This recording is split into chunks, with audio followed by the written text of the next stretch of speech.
அஸ்வின் அந்த உங்க எல்லாருக்கும் தெரிஞ்சிருக்கும் அந்த ஆடியோ லான்ஸ்.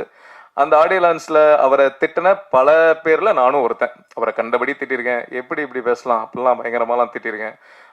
அதுக்கப்புறம் எங்களுக்கு ஹாட்ஸ்பாட் 1க்கே நாங்கள் அவரை கேட்டோம். அப்போ சில விஷயங்கள்னால ஓகே, அது ஆக்சுவலி அந்த ஆடியோ லான்ஸ்க்கு முன்னாடி இப்போ கேட்டோம். அதுக்கப்புறம் தான் அது பண்ண முடியாமல் போயிடுச்சு. அதுக்கப்புறம்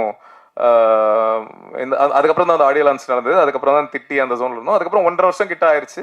அப்புறம் இந்த கதை வேற ஒரு கதை பண்ணும்போது சரி இந்த கதைக்கு அஸ்வனை கேட்கலாமா அப்படின்ற மாதிரி இருந்தது. ஆனா நம்ம இவ்வளவு திட்டி இருக்கோமே அவரை எப்படி கேட்கறது, கேட்கலாமா வேணாமா அப்படின்ற தாட்லாம் எங்களுக்குள்ளேயே இருந்தது. சரி பரவாயில்ல, 1.5 வருஷம் ஆயிடுச்சு, 2 வருஷம் ஆயிடுச்சு, பீப்புள் எவால்வ்.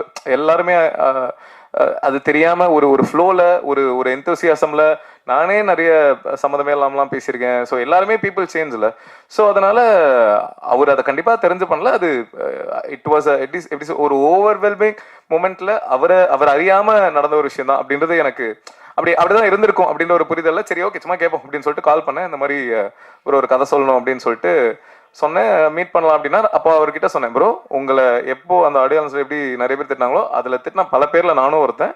எனக்கும் உங்க மேல பயங்கர கோவம் இருந்தது, நானும் உங்களை கண்டபடி திட்டிலாம் இருக்கேன். இதை நான் உங்ககிட்ட இப்பயே சொல்லிடுறேன், ஏன்னா அதுக்கப்புறம் யாராவது உங்ககிட்ட வந்து இதை சொல்லி அப்படின்னு இருக்கக்கூடாதுன்றதுனால அப்பவே நான் ஃபுல்லா கிளியரா சொல்லிட்டு, ஆனா இப்போ நீங்க அதை புரிஞ்சிருப்பீங்கன்னு நினைக்கிறேன் அப்படின்னு சொல்லி தான் மீட் பண்ணும்போது அதை சொன்னேன். சொல்லிட்டு அதுக்கப்புறம் கதை சொன்னேன். கதை சொன்னதுக்கப்புறம் அது பிடிச்சா அது பண்ற மாதிரி தான். அதுக்கப்புறம் ஆனால் ஹாட்ஸ்பாட் 2 ஹேப்பன்டு. ஸோ அஸ்வின் அதான் ஏற்கனவே சொல்லிட்டாங்க, நான் காலைல 5:30 மணிக்கு வந்தார்ல, அதுதான் அவர் வந்து உச்சக்கட்ட சின்சியரு, பயங்கர பங்க்சுவல். நானே ஜென்ரலி பயங்கர, அதாவது நான் வந்து இப்போ ஒரு மீட்டிங் 2 மணிக்கு அப்படின்னா என் அப்பா வந்து என்ன முன்னாலாம் என்ன பண்ணுவாருன்னா, அப்போ மீட்டிங்லாம் இல்லை, இப்போ எங்கேயாவது ஒரு இடத்துக்கு 2 மணிக்கு போனோம் அப்படின்னா என் அப்பா என்ன 11:30 மணிக்கெலாம் கூட்டு போயிடுவார்.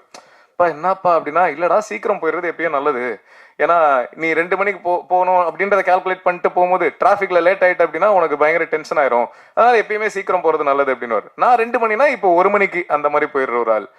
எனக்கு எக்ஸாக்ட்லா நான் எப்படி இருப்பேனோ அதே மாதிரி ஒரு ஒரு ஒரு மீட்டர் தான் பங்க்சுவாலிட்டி ஃபாலோ பண்றதுல. இதுல ஒரு நாள் என்ன இருக்கு, 3 மணிக்கு ஷூட்டிங்கு ஈசிஆர்ல. அவர் வீடு அங்கிருந்து கிட்ட தான். ஸோ ஒரு 15 மினிட்ஸ் தான் நாங்கள் ஷூட் பண்ணிருக்கோம். அவர் 3 o'clock வர வச்சிடலாம் கால் டைம், அதுக்கப்புறம் நம்ம 5க்கு கூட ஷார்ட் வச்சுக்கலாம், ஆனால் வர வச்சிடலாம் அப்படின்னு சொல்லிட்டு கார் அமிச்சிட்டோம் அவருக்கு. இது வந்து அதுக்கப்புறம் நான் கேள்விப்பட்ட விஷயம். ஸோ கார் போயிடுச்சு, இவர் கார்ல ஏறிட்ட 2:45 பிக்கப் ஏறிட்டார் போல, வந்துட்டு இருக்காரு. ஒரு 5 நிமிஷம் வந்ததுக்கு அப்புறம் தான் இவர் காஸ்டியூமை வீட்லயே வச்சுட்டாருன்றது ரியலைஸ் பண்ணியிருக்காரு போல.